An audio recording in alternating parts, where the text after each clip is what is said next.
It's more than just a tree. It's a tree full of pictures, pictures that honor our heroes. Marion Public Library is honoring veterans during the month of November, but it's the stories behind each of these faces that defines a hero. We have 3 generations of Air Force. My great-grandfather, who we called Grandpa D.I., he flew, I believe, with the Red Baron Squadron. And I did not know that until just today, and he literally held the bombs out and let them go. They were filled with like nitroglycerin back then. My grandfather was also in the Army Air Corps. He was in World War II. Then my dad, he was, at the time when he did not want to be drafted into the Army, so he joined the Air Force.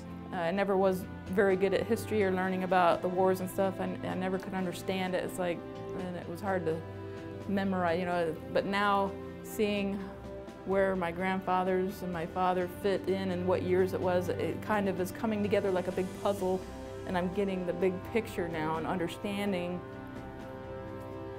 the patriotism that has been passed down through the family.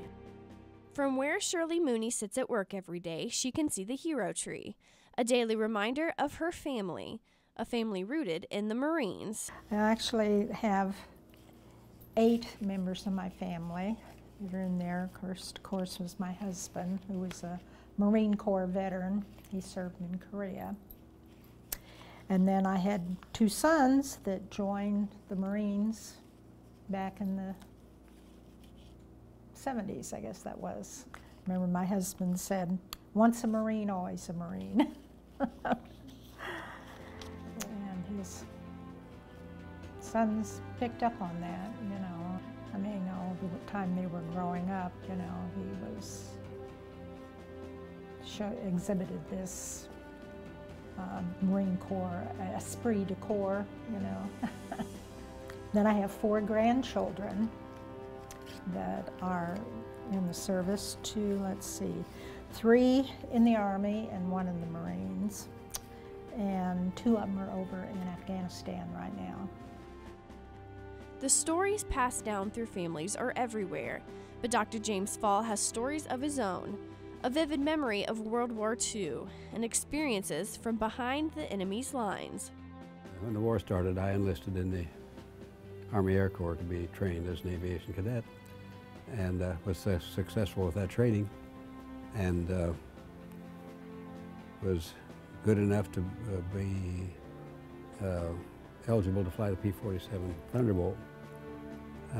Was sent overseas in March of 1944 and was on my 21st mission. I was shot down.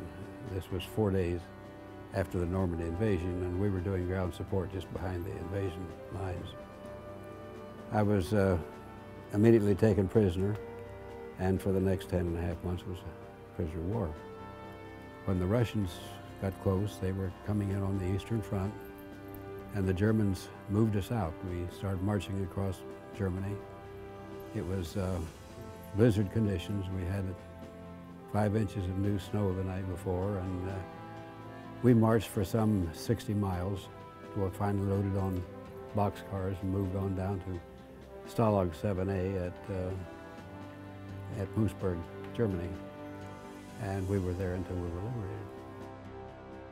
Each of these heroes, each of these stories, all celebrating a freedom earned, and all for us to remember thanks to a special tree.